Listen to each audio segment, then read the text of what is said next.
I always get this funny thing with OBS, right? Because you have start streaming, start recording, and I always get a little scared just in case I click on start streaming instead of start recording, because I have done that before. What, we just take over the EVE Online Twitch channel? Yeah, with our Fireside Chat. Okay.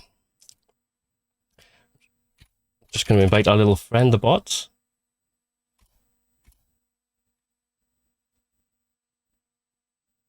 Let's get Dave T on the stage as well. Mm-hmm.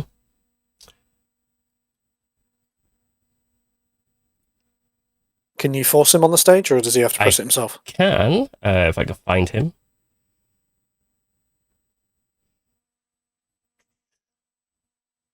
I see him. Invite to speak.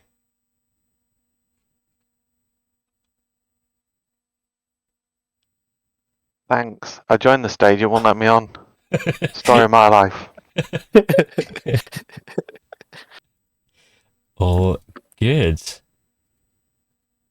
Are we all muted? Don't say that now. No, I think everyone else is. I think we're. Oh, yeah. They're all muted, yeah. So I see people asking about the questions already. Yeah, we will be taking questions, but we'll do that at the end. So make sure you keep fire. Keep them stored, and hopefully we can get through some of the questions at the end. And mute me.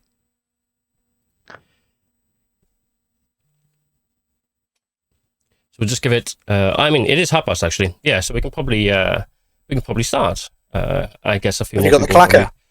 Oh, I haven't. I left it at the office. I left it at the office on purpose so that we could use it again for the. Okay, no, that's good. We use it in the videos. Yeah. I've got like a little movie clapper, so maybe I'll have to get a second one. Yeah. But hello, you are beautiful people. Hello, Vanguard. How are we today? Everyone's coming in. That's good. Yo, Jorgen. Yeah, so to kick things off then, I guess, should we introduce ourselves? Yeah, I can go first. Yeah. I'm CCP Peaceful. I'm the community developer for EVE Vanguard. I think a lot of the players here probably know me because we do a lot of the events and stuff when we get together, play games, and I kind of send your feedback to the devs, to the important people that we have here. Who wants to go next? Oh, go on. I might as well go next. I'm a Discord newbie. So I'm the CCP Dave T, which is obviously a very original CCP name. And I'm the dev director on the EVE Vanguard project. I work with CCP Collins. There you go. I'll hand off. Oh, perfect. Yeah, hi, I'm CCP Collins, and yeah, it's gonna get used to saying this. And very recently, I'm the game director on EVE Vanguard. Hey, I'm CCPJS, and I'm one of the producers on the Vanguard team. Hi, I'm CCP Emerald, senior brand manager on EVE Vanguard. Amazing stuff. Yeah, so we got like a very broad panel today. Everyone seems to have their own kind of roles, which is really nice. Because normally in the past, where we've done like these chats and stuff, it's always been on like specific kind of features and stuff that we've normally brought into the game. But this time, we've got a lot to talk about because we're going to be talking about what we've learned so far. 2023, 2024, First Strike, Groundbreak, Solstice in the middle of that. Completely skip that one as well. But yeah, so we're just going to like take a deep dive into what we learned along the way and maybe give like a sort of a little insight into what's to come in 2025 and possibly further. I guess we can start with First Strike, I guess, as First Strike was probably the first thing that we kicked things off with. And I think that was kicked off in December 23, I believe. Yeah, it was. Yeah, it was like it's like the first thing. God, it feels further away than it was. Like when you reflect back on everything that we did in 2024, it's absolutely crazy. But yeah, we kicked off First Strike in 2023, and then we ran that monthly, right? We went from going on stage to prepping a build together, and then running monthly. It was, whilst really good to get people in, get people playing the game, and getting regular channels of feedback. I think it was also really good for us to get into the stride of doing it monthly, and really kind of stretching our legs and stretching our processes and stretching our systems in doing that, and learning some things along the way. The March update, which was one of the first Strike events where we added mining, we learnt some things that we shouldn't do about internally how we develop patches and updates for the game, right? Something that feels like it's innocuous, like, hey, we're just going to add mining to the game, becomes and balloons into bigger things, and now something else has to go in, and now something has to come out, and it's super interesting. We learned a huge amount along the way for First Strike, where we were still really finding our feet. Yeah, It was also a great. Oh, sorry. Go ahead. Yeah, it was also just a great opportunity for us to, flex our muscles in just producing and releasing events. So kind of getting into a live ops, and flexing those muscles as well. And then it was amazing to get all the feedback as well from you players every month, and kind of getting you in the game. All of that really was taken in so seriously, by the team, and we would talk about it a lot. And it was great to get that feedback every month from you guys. And it was just it was a lot, but it was really worth doing. It was very exciting. Yeah, I remember one of my jobs was to go through it on Discord and sort of farm all of that. Keybinds was one should not release a game without the ability to rebind keys. That was something that we. I tried to tell you. I did. Yeah, that was the number one thing. It is very interesting what immediately becomes like a priority once you're in a live environment. Once you're getting feedback from people, things that you thought were like, we can live without this, and then I don't think anyone consciously sat down and go, we can live without keybinds. It's just sometimes there are more important things that come to fore, right? But then when you're out there and you're playing it in a very different way, you're not playing it as a developer, you're playing it as a player. You realise different things, and I think that was one of the. It was a fantastic example of that ethos that we took into developing this game, which is developing it with you, alongside us, and we're making this game for you, and you're giving us feedback on stuff that's very early on. We put a banana in your hands and told you to go mine rocks, and you gave us some incredible feedback, which is shaped that feature and shaped the future of other features in the game, and it allowed the team. Because I think we can be honest, we were quite nervous about putting out like a very basic prototype in people's hands. It's ethos or not, it is sometimes hard to put something that's very early, very unfinished in people's hands and see how they review it. But I think how you all took on board what we were trying to do here and gave us the right feedback. Nobody was complaining that it looked like a banana. Like nobody expected it to look like that when we shipped the game. You were telling us how it felt and what the gameplay was like, and that was the stuff that we really wanted feedback on. And I think it just gave the team a huge amount of confidence that we can just put prototypes out. So when it came to Solstice, there wasn't like we weren't all going, right, it has to be super polished and everything has to be finished. There were things that were weeks worth of work that were just like, yeah, that's good enough. Let's put it out and get some feedback on it. So I think First Strike really shaped the mentality in the studio around how comfortable we felt about just getting stuff out early to people and getting feedback on it. I feel like it definitely was a process, and there was a lot of just building that confidence, over time to, just let go of the fear and be brave and just be okay to share that stuff. And it was really cool to see that happen, and just see the studio just get a bit, just brave on all that. I think Dave. Yeah, for me it was kind of super surprising at how much everyone persevered with practically no UX on this stuff. So it was absolutely crazy. But also then it actually showed us exactly where we needed to focus on the UX. And I'm sure we'll get into it later, but that's something that we're really focusing on now. But yeah, you guys want a medal for playing some of those features and figuring out some of the stuff that we had in there. It was awesome. All behold, some of the stuff that was accidentally left in as well, like egg. Egg. Oh yeah, egg. 2024 year of the egg. Vehicles confirmed.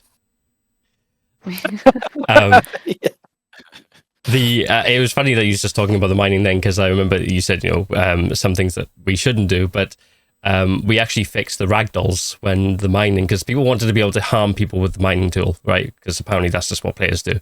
So when we did, the ragdoll effect of it was like so funny, and then we fixed it, and the players were like, "No, we want the ragdoll back."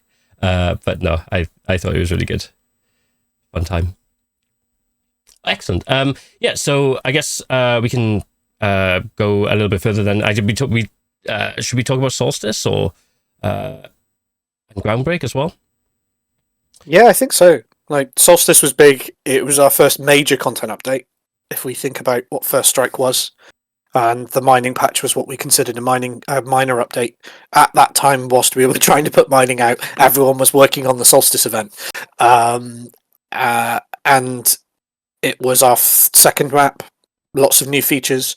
I think it was like, if we considered First Strike just like a demo, and then Solstice was a response, I won't say in anger, a response to, hey, this just plays like an extraction shooter. I think Solstice and Groundbreak for us were a response to, no. We're making something very different. I think Solstice was an expanding on the kind of gameplay core that happened on the surface, and then Groundbreak was more of an expansion of the meta that happens outside of the surface. And it was just, it was almost freeing, right? Like those two updates and how we planned for them, and just knowing already very early on where the holes were in our experience and what we needed to do and where we needed to plug the gaps. I think it was just about, getting our heads down, building that content and getting at it to people. And I think the learnings from First Strike and how that impacted some things around Solstice is then making the decision between Solstice and Groundbreak to not go through monthly beats and to not do a patch in between, so we could concentrate more on ensuring that Groundbreak felt like a fuller package.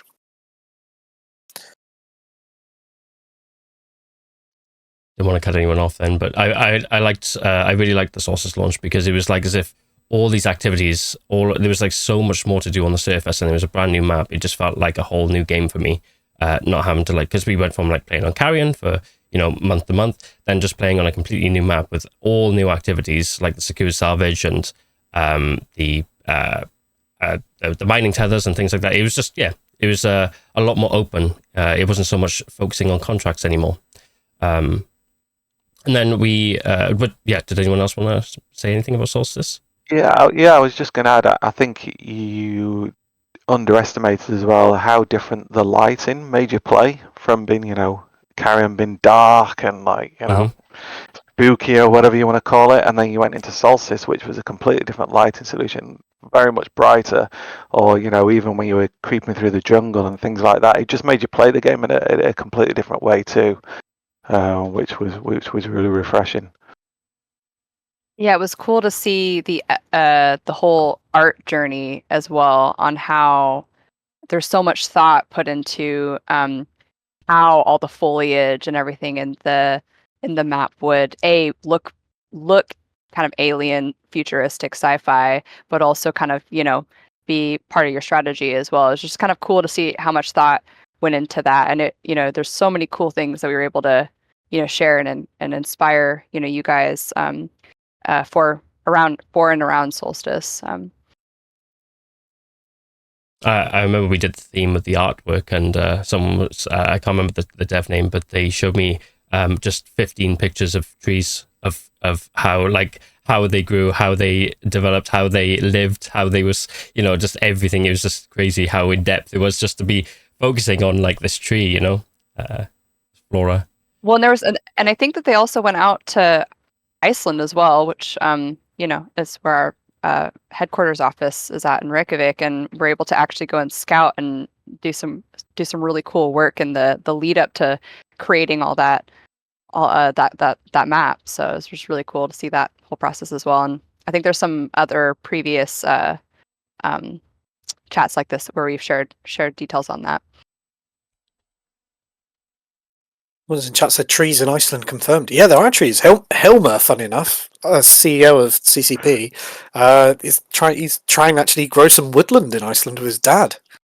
There's actually you can actually you can actually be a tree farmer in Iceland as well. Like you can actually That's amazing. Anyway, the owner of the Discord servers is an account called CCP Plant, and that plant is that account's got a photo of a plant that's from the Reykjavik office, which I thought was quite funny.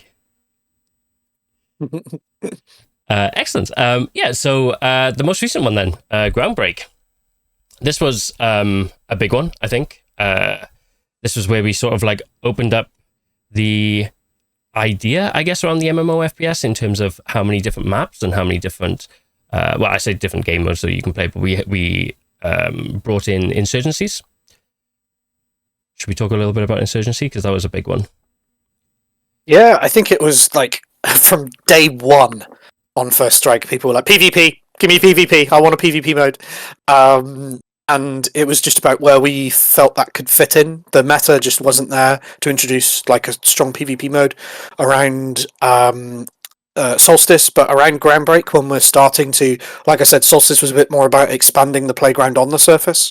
And Groundbreak was about building in more of a meta and things to do off the surface. That was a perfect point when we had multiple deployments to then have a deployment that we were like, right, cool. We've had this kind of like soft, like insurgency thing. Players have been generating corruption and suppression, but we wanted it to be cooler. We wanted it to be more active. We know people wanted a PvP thing, so it's like, hey, let's just put together a PvP mode.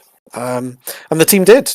And we're still, we're still playing it a lot internally to this day. We still have a lot of fun with it, and it's just a statement of intent that we're not just trying to make a game where you interact with it one way. That there are many different ways to interact with this game and to have fun with it and play with other people and interact with other people. And when we talk about it being a platform, so to speak, really, of different shooter experiences and how you engage in this universe, Insurgency was like our first flag in the ground. It's like, look, we're going to be making PvE modes, we're going to be making PvP modes. We've got the PvPvE mode at the center of this, but around the edge of this are all going to be these different experiences. So if you just want to play, one day you just feel you've had a bad day at work, you just want to kill people, just log in, do Insurgencies. But like, hey, I kind of want to be left on my own. I want to do some mining. I want to build towards something. There are those kind of experiences as well. And it's like, when we talk about, and I'm going to try not to ramble about this because it's going to come up again, the taxonomy of player types. He said it. There we go again. The taxonomy of player types that we want in these games and that exist in MMOs. You need different experiences because people like to play in different ways, from day to day, from minute to minute, or really just how they play the game entirely. I play FPS games, and how I've always played Battlefield is the medic. I like being the support character. I can't just click on heads. I'm not good at that. But if I can support the guys that can click on heads, then I get a benefit for that, and I'm contributing, and I still get to have fun. So I think having those types of experiences where people who want to just click on heads, or want to mine, or want to support, or want to explore, or want to industrialize, is starting to build up a plethora of experiences for them. But they all coexist in the same meta. They all coexist in the same environment. Unlike some other titles where their PvP, their PvE experiences are very separate and they have their own metas, this is all in one big meta. So we couldn't be happy with how it really sort of turned out, and it's really only the first baby step into what's going to become, a much deeper exploration into how people shoot each other and shoot next to each other. Don't forget the impact in the actual EVE universe as well from the Insurgency. That was really interesting to watch. Yeah. And it was like ramped up as well. Right. Yeah, and that's really like what is going to be the thing for this game, and like it was really cool to see that the first steps of that, and tying into this, the the Eve universe into New Eden, you're actually seeing real impact, and it's good. I just am so excited about the possibilities of that as we dig into that and how we can tell those stories. It was a really big deal as well for the team, because up to that point we'd all been working on one map at a time and one game mode at a time, and then suddenly we're sort of developing in parallel multiple maps. All the sandboxes were different, with different activities and different NPCs and different different loot, and then we also had the Insurgency, which is a completely different game mode. And so I remember going into it, that being like a real thing to worry about, of like, are we going to be able to even do this? This is like a massive step up from the last release. So it was really cool to kind of see it all work, and to see everyone enjoy it, just because of how much of a challenge it was going in. Awesome. I know we did touch, so obviously we are talking about like the insurgencies and the corruption suppression being ramped up and everything. So I know you talked about the taxonomy there again. I think we've spoke about this before, because you mentioned that like this is very much how you play like EVE Online, or this is what like fits into EVE Online with the industrials and things like that. And I guess this is kind of where the tie-in with EVE as well also comes into play, not just like physically, but actually in mechanics. Yeah, I think so. Like how it can't be accidental, but the Air Career program lines up almost one-to-one with the taxonomy of player types, the Bartle taxonomy of player types. The Soldiers of Fortunes, the Enforcers, the Industrialists, and the Explorers. It's how people play in sandboxes. It's whether it's an MMO RPG or a game like EVE Online. And I think exhibiting or creating avenues for those player types in our game is really important. It's how a FPS in New Eden should be, is the people who want to mine, who want to industrialize, who want to just fight each other, who want to, explore, who want to support endeavors and maybe just do more PvE endeavors and not PvP endeavors. We always want to be creating content for those different playstyles to exhibit in different pockets that overlap quite heavily with each other throughout the universe, because it just creates general excitement. And I think it's what sometimes I think a lot of modern shooters are intended to be played a very single way.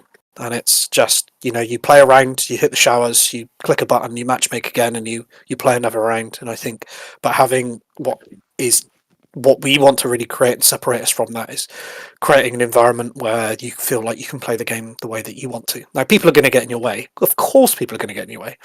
You might be sat in the corner trying to quietly mine while a person's trying to click your head.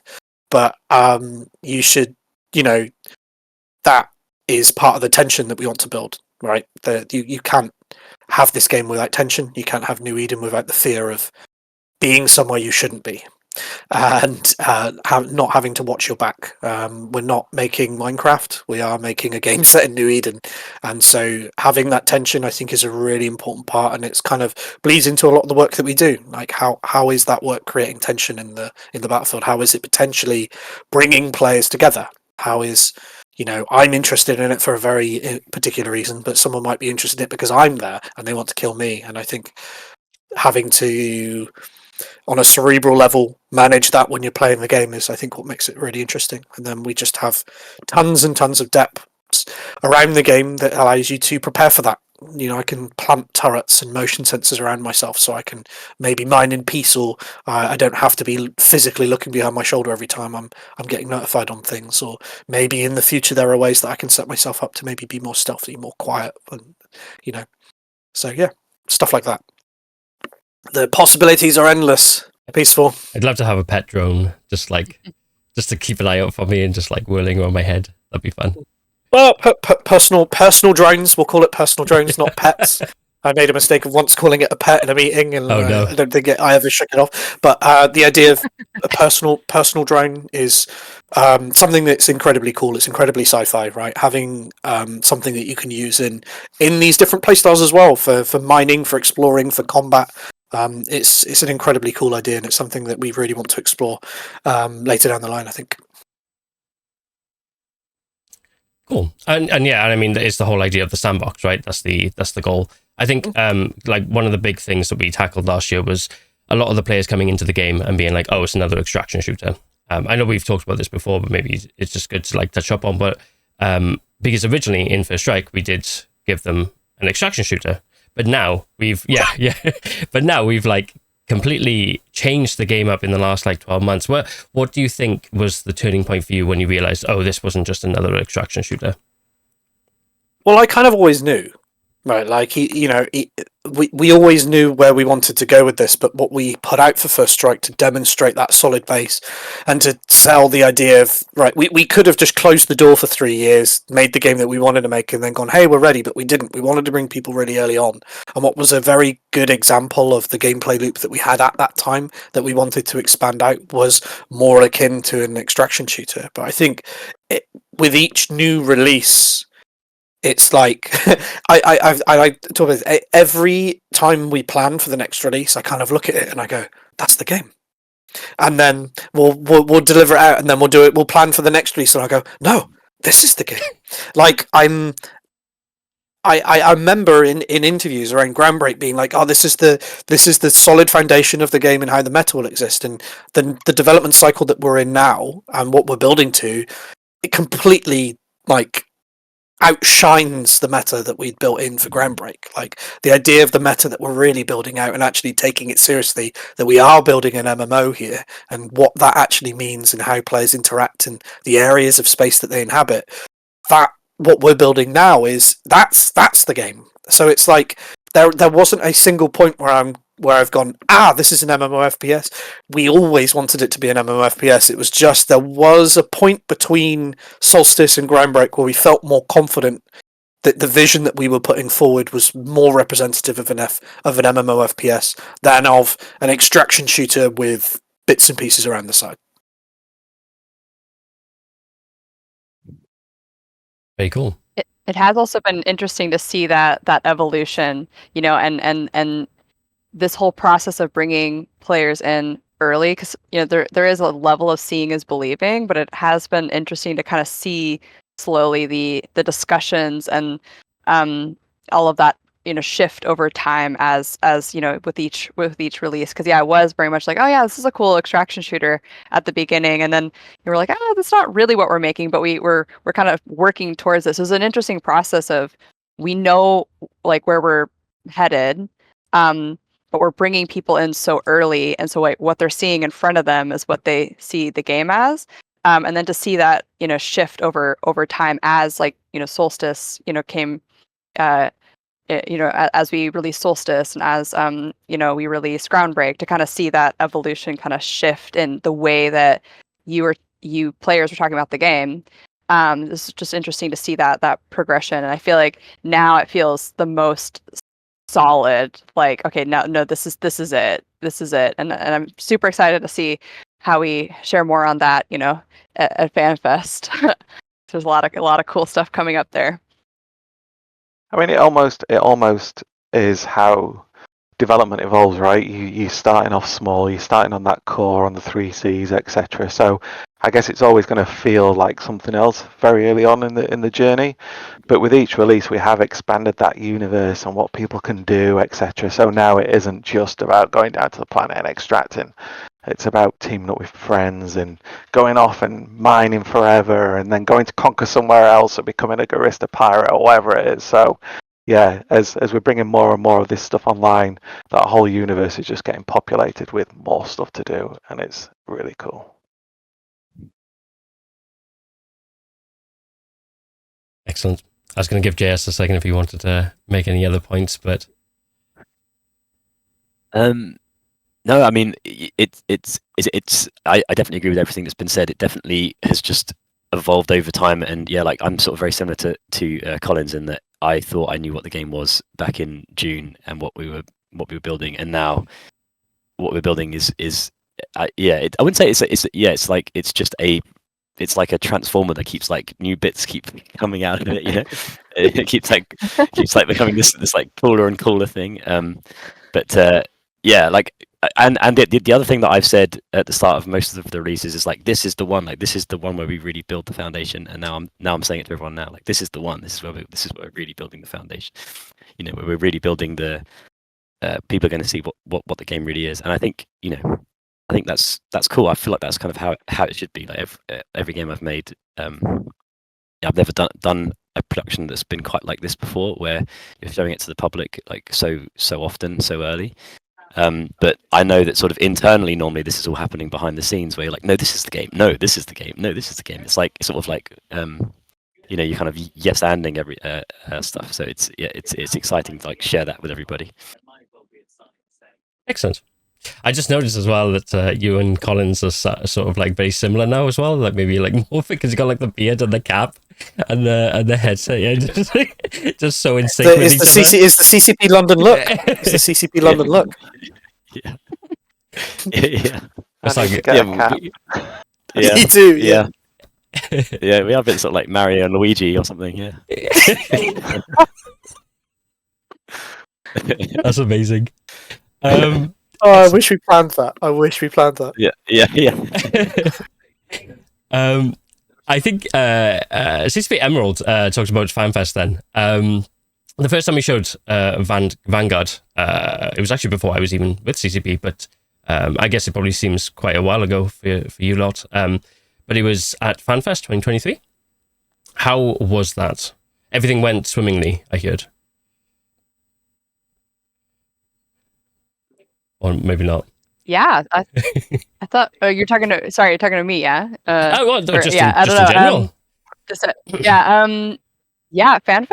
FanFest was awesome. FanFest was, I mean, it was really fun to be on stage with, you know, CCP Collins. Like, I think, you know, there was just it was such a big moment to just announce this, and actually then, you know, to see the team go and then actually do a live demo was like we're all, you know, backstage like you know, but it was like so cool to see them pull it off. And I know that there's like some little details, you know, in the back end that maybe Collins wants to share a little bit more on, but it was just it was so cool to see, you know, the reaction, you know, get to be a part of that, and not, you know, just announcing the game, and then also just, you know, kicking off the whole process of, you know, bringing players in early and showing them what we're working on early, and being able to kind of open the doors to that at FanFest was so cool. Yeah. CCP2 Lou has already called out Nesquik. There's a couple of really cool anecdotes about FanFest that are generally quite funny. The first is Nesquik. So when we were practicing the demo that we were doing, that people still ask this, we did do live. It wasn't faked. The people you saw on stage, who I think were CCP Ezia and CCP. Shortfall. Oh, what's Shortfall. That's it. Yeah, Shortfall and I can't remember his dev name now.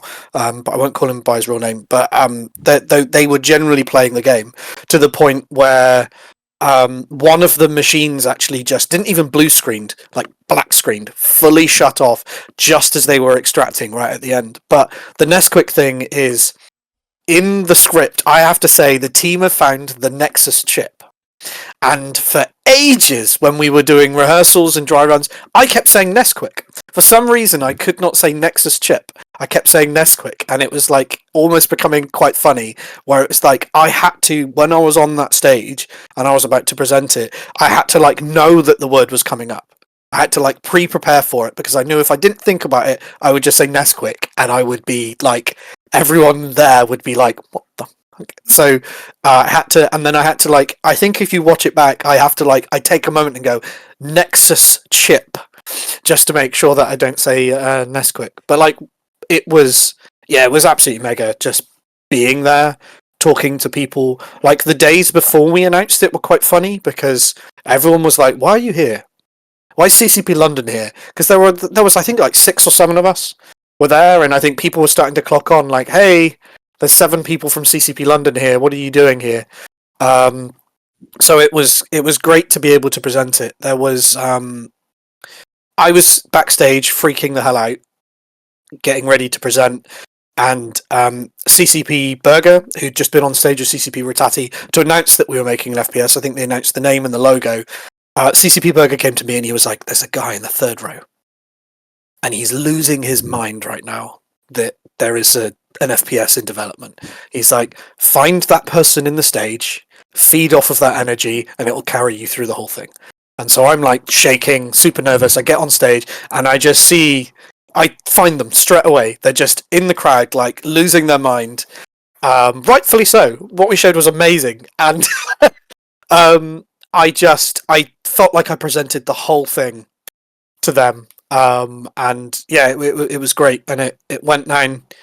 Our tech director was sat in the audience, sweating bullets.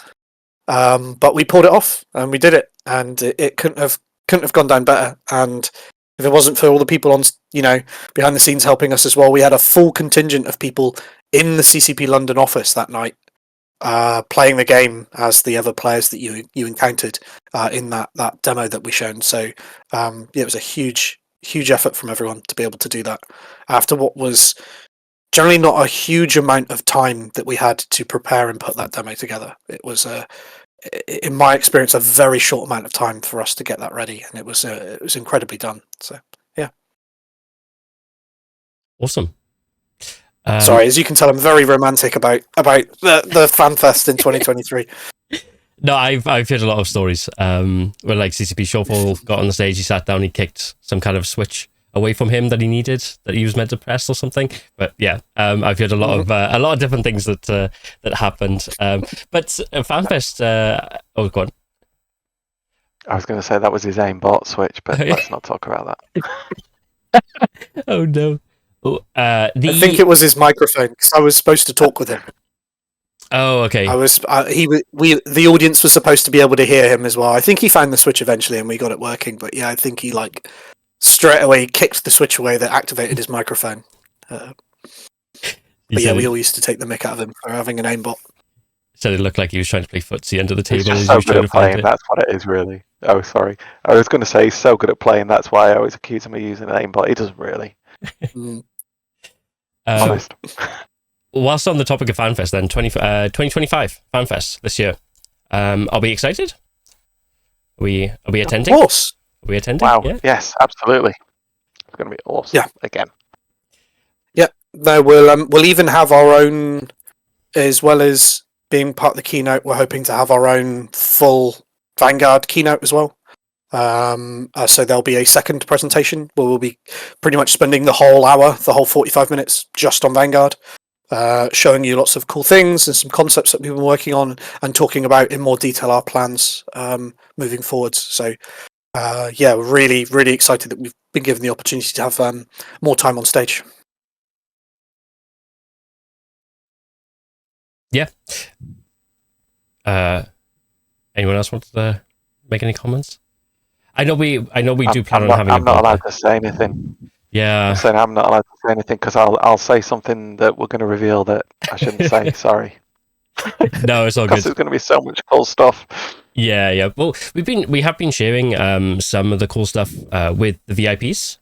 So it's not like everything is like hidden. Some stuff is, but some stuff isn't. And we have been sharing stuff with the VIPs and getting some feedback. So maybe it's a good time just to say that, like, since last year, I think we opened up the Discord. We separated ourselves from the EVE Online Discord last year, which was, I think, a big achievement for us because it just showed that we wanted to like stand on our own 2 feet a little bit. And we opened the Founders Program at the same time with the Discord. I think we've got like maybe 11k now, 12k members here in the Discord itself.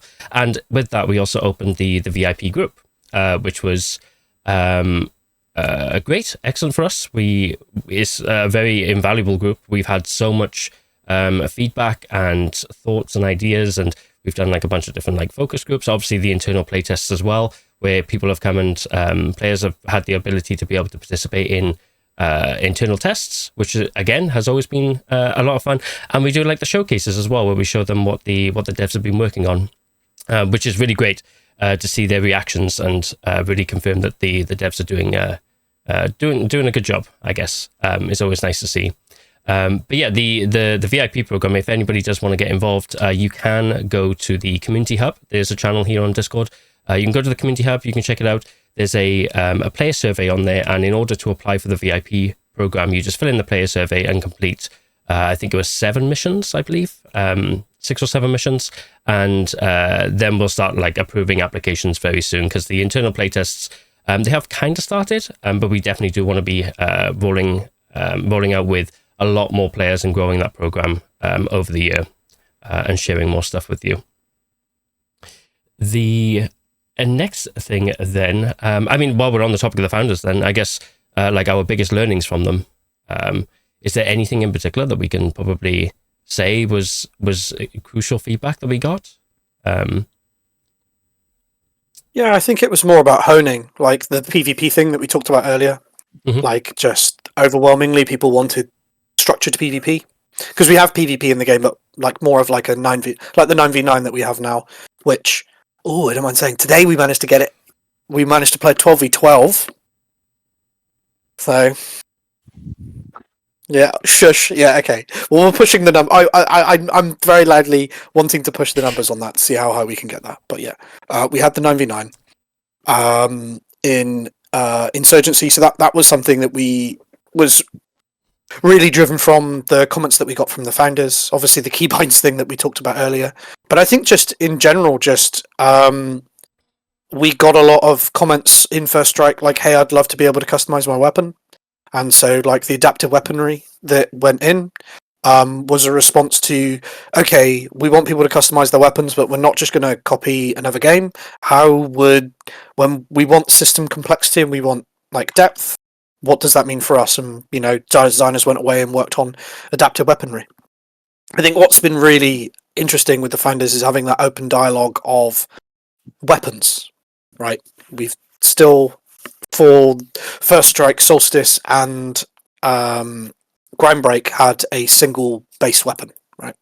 And I think having that conversation with people, because I think they get it when you talk to them about it, is we don't want to just keep making more weapons. We will keep making more weapons. Of course we want to make... Of course, when this game is fully out, it's not just going to have one weapon in it. We're not stupid. But the weapon systems, first and foremost, are more important to us than how many weapons we have. It's how you customize your weapon, the adaptability of it suiting your playstyle down to almost a deck building like complexity.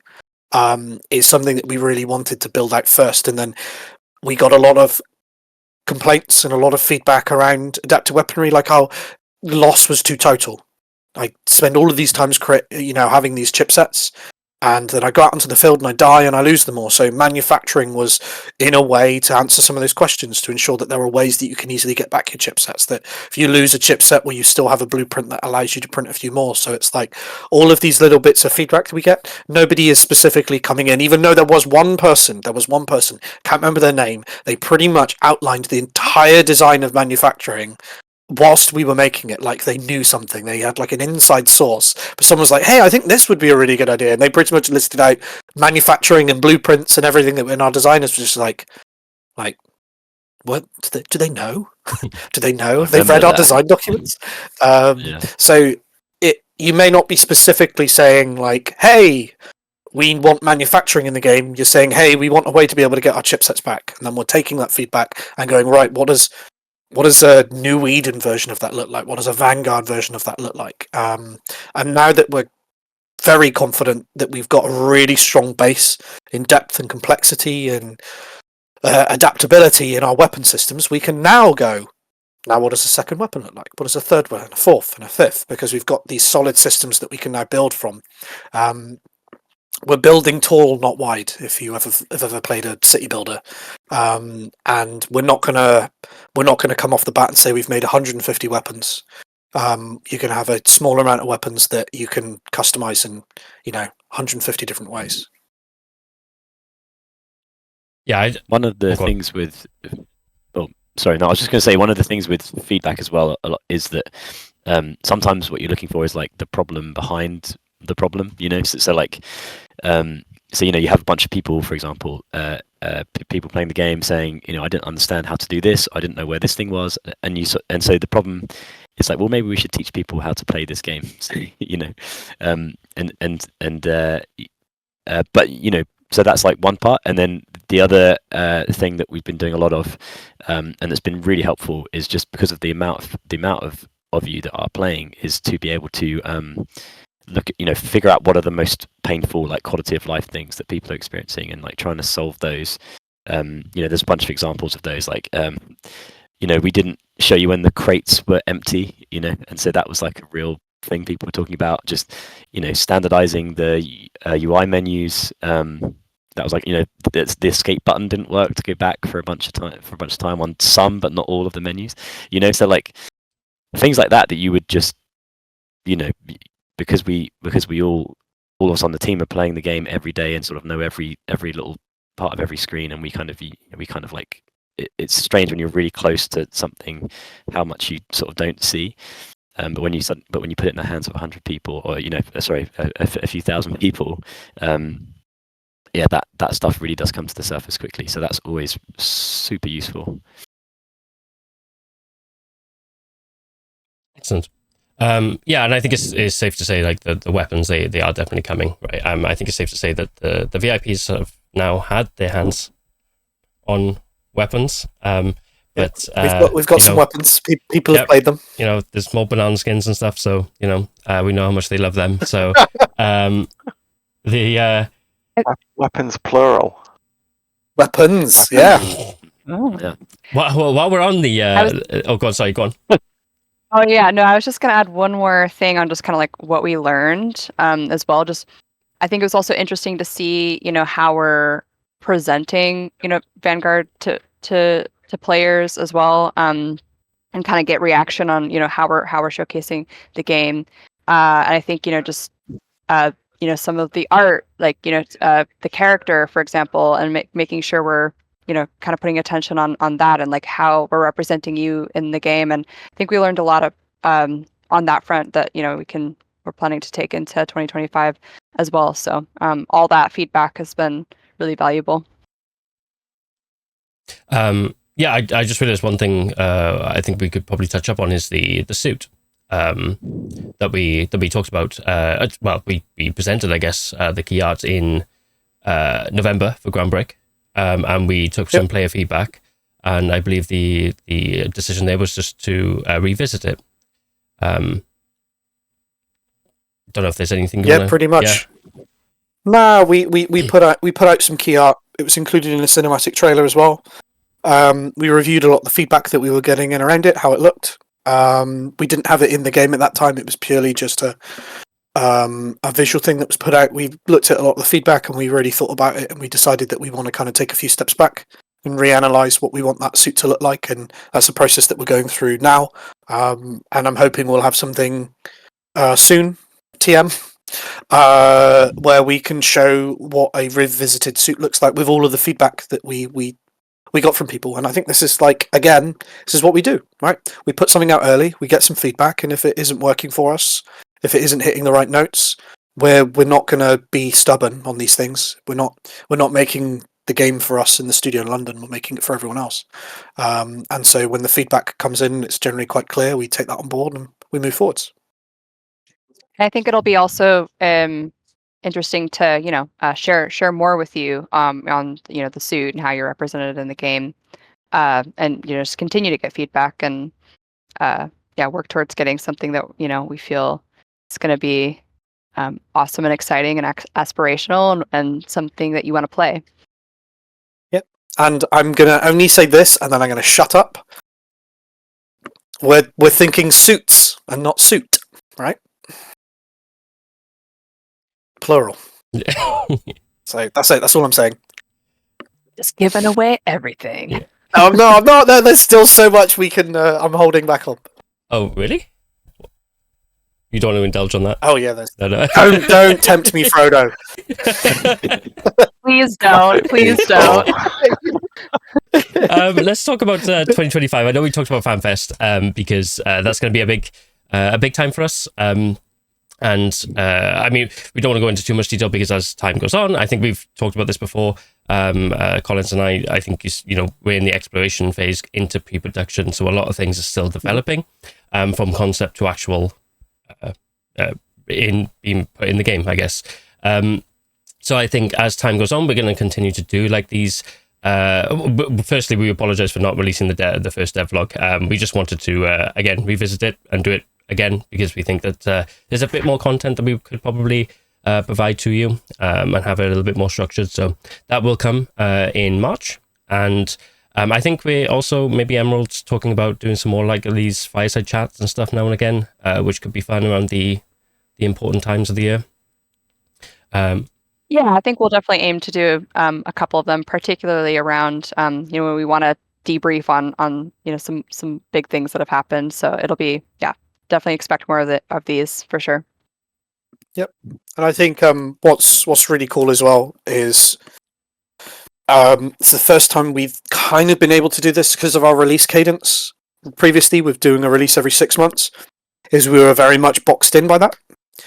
We were very much going, right, what's something we can design and deliver and think about and iterate on in 6 months. We've taken a bit more of a long-term holistic approach this time around. Obviously, we've still got releases and we're building content for, but a lot of the high-end vision and the high-level design has been much more far longer-term reaching. So a lot of what we're starting to build now is not like, hey, what's it going to look like in 6 months? It's like, hey, what's the game going to look like in 3 years? And it's been really exciting. Like when I think JS said earlier, like kind of it always feels like we're going back and going, oh, okay, yeah, this is the game now, this is what we're building. But it feels like we've taken a really good amount of time now and a good period to actually go, right, what is the game going to look like in 3 years' time? When we talk about building in an MMO FPS and kind of blowing the top on the genre and what people think is an MMO FPS, what is that? And yeah, sorry. I was just going to say, I think I was just going to say, I think what's different this time is that in the past, when we felt that way, we've been talking a lot more conceptually about the long-term future of the game, and I feel like now is the first time we're being like extremely specific about a design for what that looks like and what it will be and what it will be called and how it will look. That's all like very new when it comes to talking about what the mid game is, like what you're going to be doing for the majority of the time. So it's definitely new. It's not like we're definitely sort of breaking sort of new ground. It's super exciting. This is the most exciting. This is it. This is the release. Yeah, and the stuff that we're cooking, the strategy that we hope for FanFest this year is we're going to tell you what that game is. We're going to tell you and show you the game that you're going to be playing in X years' time, right? Obviously, we'll be showing you and making it very clear the steps that we'll be taking towards that, early access being the first of those steps. But we're going to be painting a larger picture as to what this game is going to look like in the long term. And I'm going to swear now, you're going to lose your fucking minds. Because we have been internally getting really, really excited about the game that we're making, and we always were, but now that we've really kind of far more confidently saying that we're building an MMO FPS and what that really means and designing features longer term specifically around that, we're creating I'm turning into the hype man here and overhyping this, but like this is a game I've always wanted to play. I think a lot of us have always wanted to play that just doesn't exist. And it can't exist because we're building within an environment that already does exist, right? We're building into a universe like EVE Online. It's hard to just invent that already exists, and we can place ourselves in that universe and build off the backs of some of the really cool things that exist there, and make Vanguard relevant in it. The connection to EVE Online should not be one way. It shouldn't just, there obviously are checks and balances. There are very careful and balanced things that we cannot just come and disrupt, but there are elements of this in Vanguard, the elements of parts of Vanguard that people in EVE Online will want to, not just need to, just because it never should be about need, will want to engage with. These connections people will want to tie together. We just have to build the systems that allow them to do that. That's the same, I think, as in an interview with Ritati and Hilma described what the development of EVE Online is like, and he said, we are just janitors. The universe is theirs, and they do what they want in it, and we come and we just clean it up afterwards. And I like that. I really like creating systems in a universe that allow you as the players to go in and become the content. Drive and pull one another, and the reasons why you're fighting, the reasons why you're collaborating, the reasons why you're in this part of space over this part of space, the reason why you're mining today rather than shooting someone in the head. It should all be player driven. Like, we can't just create too many scripted systems that push you through that. We need to create a playground for you and go and have fun in, and start building your own sandcastles in. So I think that is what we're really trying to build here. And as JS said, we're not talking about this conceptually now. We have specific design that are building systems around these things, and it's really, really, really fucking exciting.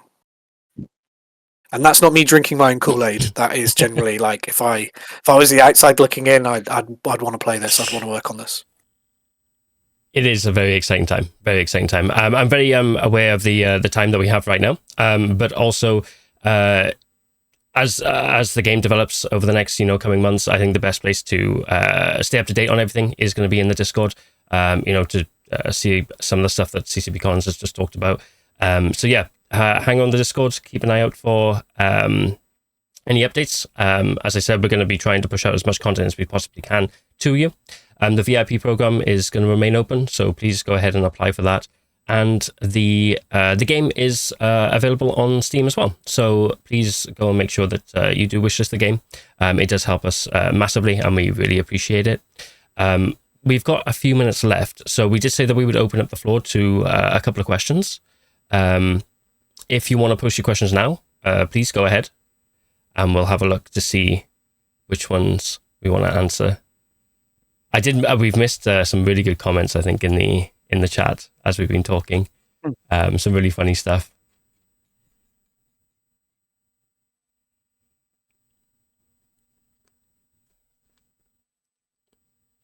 Let me know if there's any questions that stand out to anyone. More weapons, more suits, Galante, ? The different factions, alliances, and corporations, all of the narrative juice and flavor, and in New Eden is playing a large part in our weapon and suit design.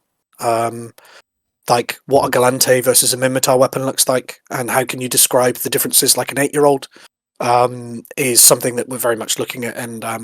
And CCP, can't remember his dead name, not going to call him by his real name, not going to dox him. But our art director is very much driven by these differences and characteristics being a strong part of the visual and mechanical identity of our different weapons.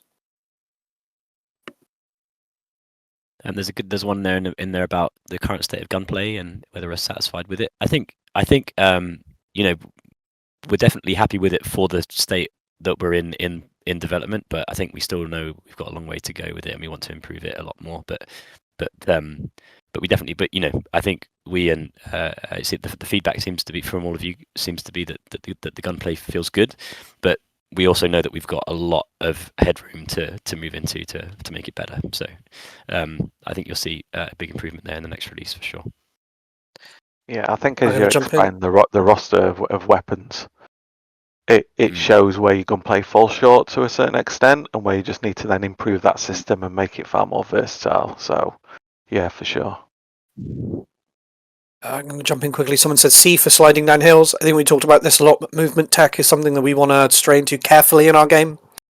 Games like Apex, which are on the hyper scale of movement tech, like grappling and sliding and wall riding, it becomes more about who can keep their crosshair over somebody else the most, rather than where we want a bit more of a tactical approach to our combat. So C for sliding down hills, not for now, but there's some clear movement tech in our game that we're missing from the moment that the team are investigating, that will make just navigation just feel a little more fluid.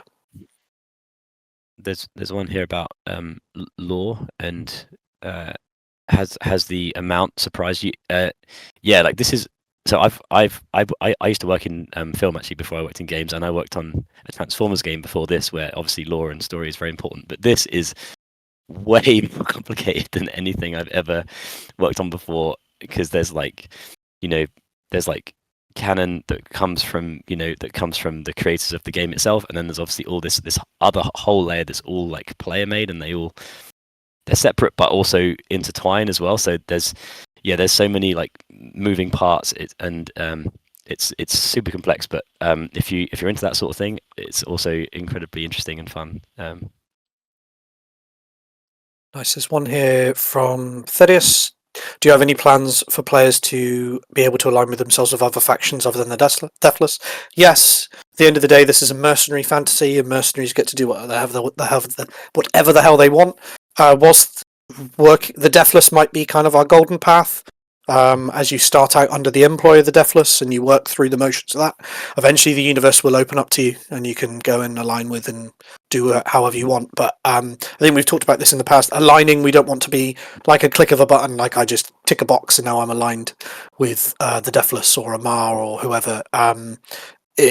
Your actions will speak of your allegiances and what you do and how you do it, and who you might accidentally kill or who you decide to support will decide whether one faction or another likes you or not. So if you go around and just pop every head that you see, you might be killing lots of people from an organization that you shouldn't be killing, and now you're unfavorable. So reputation, identity, and alignment is something that we want your actions to be driven by. But yeah, who you align with, we're not going to restrict you. There's far too many interesting characters and allegiances in the universe for you to have for that to happen. There's a good question here about from Dark Moria that was posted about player feedback, and yeah, I guess the only thing I'd say about that is that we definitely do listen to the feedback. I personally try to scrape as much of it as I can, and we may not catch every single like piece, but for sure what does happen is that the really big pain points come up to the surface and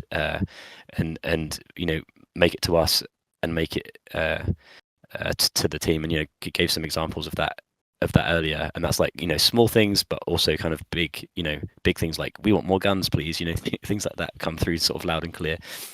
So yeah, while you may not get like a specific response about a piece of feedback, I can definitely say that it is being read, as much of it as we can, and when there's enough of it, it is making its way through to the team as well in the form of like it is getting worked on. And I know that we also have talked about different ways we can actually show which feedback we've managed to address. Something we're talking about how to best kind of showcase that, still kind of work in progress, but on how we can actually you can track it, I guess, would be I think what it sounds like the question is related to. So something we're discussing on how we can kind of best do that. But yes, but as JS said, we absolutely are all on the Discord looking at everything that you guys are writing in. We discuss it in meetings. Like it's very much a part of the culture here now. So just know that. But yes, we have talked about different ways we can kind of give visibility into how you can see when your feedback is being addressed or not. Yeah. People in the team will share comments in Slack or screen grabs in Slack all the time from the Discord. Yeah. We literally have a channel set up just for Discord feedback from the players, which is super helpful, and the devs see it. So even if you're not getting responses on your forum posts or anything like that, you think that maybe we're not listening, we definitely are. We see it, the devs see it. It's just unfortunately everyone's quite busy making the game, so sometimes they don't get time to respond, but they are 100% seeing it. Yeah, I like dropping into the streams actually and watching people play and just sat there writing down the notes, the things that I'm like, can't believe they're getting stuck on that. Oh my god, we need to fix that problem and stuff like that. So it's actually even mining streams really. But yeah, there's just so much going on. It's crazy. It's really good stuff though. And then I get sent a big list the next morning. I can always tell when Dave's been watching the streams. It's the same. Okay. It becomes the most important problem when you can see someone on a Twitch stream having a problem with it. It becomes the most important problem. Someone's asked here about console support. Oh, definitely. Eventually, We need to get controller support working first. I answered in the chat earlier. It's something we're aiming to have in place for early access. But we're making an FPS game that's going to have controller support. We'd be silly to not think about wanting to roll out onto console eventually. But that's a future thing. We got a lot we still need to do first before we roll that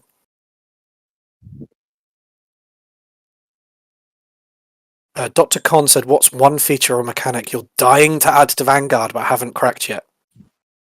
Vehicles. No, I was about to say no. We can say. Look, we'd love to, but it's just you need bigger maps. You need vehicle physics. There's a lot to tackle, but we'd be lying if we didn't say, like, in a game with infinite possibilities, the ability for people to be in vehicles is something we'd love to crack one day. Race cars. Yeah, that's what Dave just wants to do, like pod racing.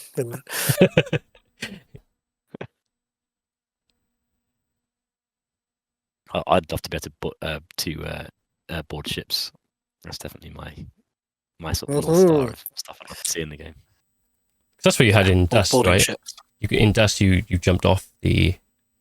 I keep getting the name of them wrong. It's like HRV or something, or HGVs, something like that. When you just like jump RDVs, off them. RDVs. Oh, RDV. Yeah, you just like jump off it and then land. That'd be cool. I'm just excited to see, long term, the connection between, EVE Online, and players within the the two different experiences becoming really, integrated. Like, somebody in a corp in EVE Online, like, tasking Vanguard, but help their corp and stuff like that. I'm kind of excited to see that in the future. That's definitely the superpower of this game. I feel like it's the thing that we have that no one else can really copy. Other studios can have like, bajillions of dollars or giant teams, but they can't. You can't build a connection to the oldest sci-fi MMO in the world. Yeah, I do think also with the egg, just like having some fun Easter eggs, so stuff like this that you can kind of discover in the game. Yeah, like I just think more of that. It's just so cool to see everyone, playing around with that, and it'd be really cool to see just like more like little things like this kind of make their way in the game. Maybe they have meaning. You have to kind of like unpack it a little bit. Just like be kind of cool to see some stuff like that as well. I'd love to see, like, the monument that they have in Reykjavik with all the player names and stuff on it. It'd be really cool to have like a monument like that in game, but like with like the VIP names and stuff on it. That'd be really cool. And maybe you can just go up to it and just see it. And like where the tree was, where we took a screenshot as the VIPs, it'd be cool to just have that screenshot like plated on the tree. Like that would be really cool. Still, just a giant egg. Yeah. Wagonator, to become a VIP, just go through the community hub. There is a channel here for it under the information category, and you can sign up to the hub, and then you just complete, I think it's like 7 missions, including the player survey. And then there'll be a section in the player survey that asks you if you want to become a VIP, and then we will be approving people very shortly, very, very shortly, soon TM, because we want to get as many players in and participating and providing us with feedback ASAP. But we've gone over time, so I think that's a really good time to wrap things up. I think that was a lot of fun. I mean, it was really informative, especially to have all of you with us on the panel. No, thank you. Cheers. That was great. Thank you all so much. I'm glad. Pleasure. I hope I didn't spoil too much. No, there's a lot more you could have. Words.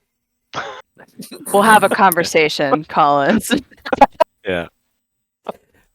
No, it's fine. It's all good. I like it when Collins... Oh yeah, we have plenty more. I like it when we let Collins talk because it means I get to talk about things then afterwards. That I've refrained from talking about for months on end. Like, Collins, as I just sweat in the corner. Yeah. Collins, come do this fireside chat for a second. Amazing. But no, thank you all. Thank you. This was great. Yeah. Cheers, everybody. Thank you all so much. Thank you all for hanging out. Thank you. Cheers, everyone. Cheers. Bye. Cheers.